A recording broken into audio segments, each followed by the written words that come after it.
एक गांव में एक महाजन रहता था। नाम था रघुमल। रघुमल सदा ही यज्ञादि कर्मों में लगा रहता और दान भी दिल खोलकर करता।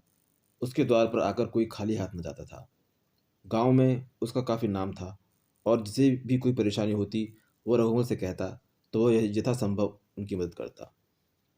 एक दिन ऐसा भी आया जब उनके पास खुद के लिए कुछ न बचा।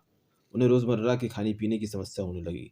उनके पास उतना धन भी नहीं बचा कि वो अपने परिवार का भरण पोषण कर पाते। एक दिन सेठ रघुमल की पत्नी ने कहा कि अब तो जीवन यापन करना भी दूभर हो गया है। पास के गांव में एक सेठ पुण्य खरीदते हैं। उन्हें अपने पुण्य क्यों नहीं बेच आते। पहले तो रघुमल तैयार नहीं हुआ। कहा कि वो तो निष्काम कर्म करता है, फिर बेच के कैसे आए। कई दिन निकल गए, उनका बमुश्किल गुजारा हो पाता।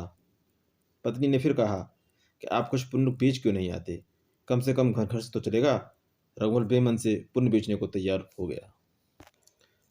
उसकी पत्नी ने रास्ते के लिए 4 रोटियां सेक कर दी। वह दूसरे गांव की ओर निकल पड़ा। रास्ते में एक मंदिर के पास आकर वो रुका। सोचा कि चलो यहीं खाना खा लिया जाए। पास के तालाब से लोटे में पानी भरकर लेकर आया और खाने के लिए बैठ गया।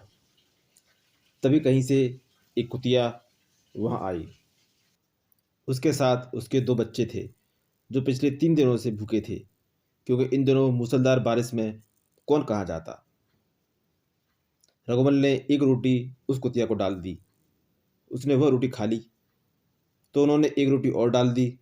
इस प्रकार 4 रोटियां उन्होंने उस कुतिया को और उसके बच्चों को डाल दी।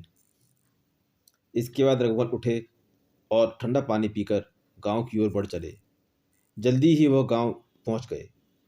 पूछताछ करते हुए वे बलराम दास सेठ के पास पहुंचे और अपने आने का कारण बताया। सेठ बलराम दास ने कहा कि ठीक है, आप दोपहर दोपहर बाद आइएगा, मैं आपके पुण्य खरीद लूँगा। रघुमल वहाँ से विदा हुए तो सेठ बलराम दास ने अपनी पत्नी से कहा कि पास के गांव से एक महाजन आए हैं। वे अपना पुण्य बेचना चाहते हैं, तो बताओ मुझे उसे कौन सा पुण्य लेना चाहिए। सेठ की पत्नी पतिव्रता थी। उन्होंने कहा, आज सुबह सेठ जी ने एक कुतिया और उसके बच्चों को रोटी खिलाई थी और स्वयं भूखे ही रह गए थे। वह पुण्य उनसे लेने योग्य है। ईश्वर सभी प्राणियों में रहते हैं, अतः वह उनका पुण्य हुआ। दोपहर बाद समय पर रघुमल सेठ के यहाँ पहुँचे तो सेठ ने कहा कि आज सुबह भूखे कुतिया को मंदिर में जो आपने रोटियां खिलाई थीं वह पुण्य मैं खरीद लूँगा। ईश्वर सभी में रहता है तो वह भी आपका पुण्य ही हुआ। रघुमल ने कहा, ठीक है, परंतु आप उसके बदले में देंगे क्या। तो सेठ बलराम दास ने कहा कि उन 4 रोटियों के बराबर वजन का हीरे मोती मैं आपको दूंगा। उन्होंने वैसे ही 4 रोटियां बनवाई और तराजू पर रखकर तौलने लगे तो पुण्य वाला पड़ला भारी ही रहा। सेठ जी ने और हीरे मोती की थैली मंगवाई, पर फिर भी पुण्य वाला पलड़ा भारी रहा। सेठ जी ने कहा, आपके पुण्य के आगे तो मेरे हीरे मोती भी फीके हैं। मुझ में इतना सामर्थ्य नहीं कि मैं आपके पुण्य खरीद पाऊँ। रघुवर ने कहा, ठीक है, मुझे अपना पुण्य अब नहीं बेचना है।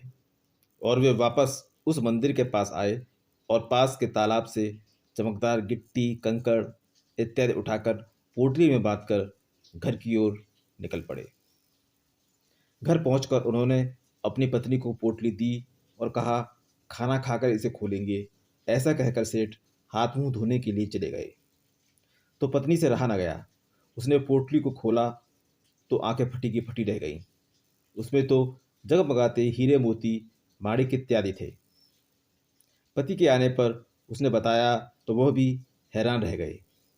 वे समझ गए कि यह उसी पुण्य का प्रताप है।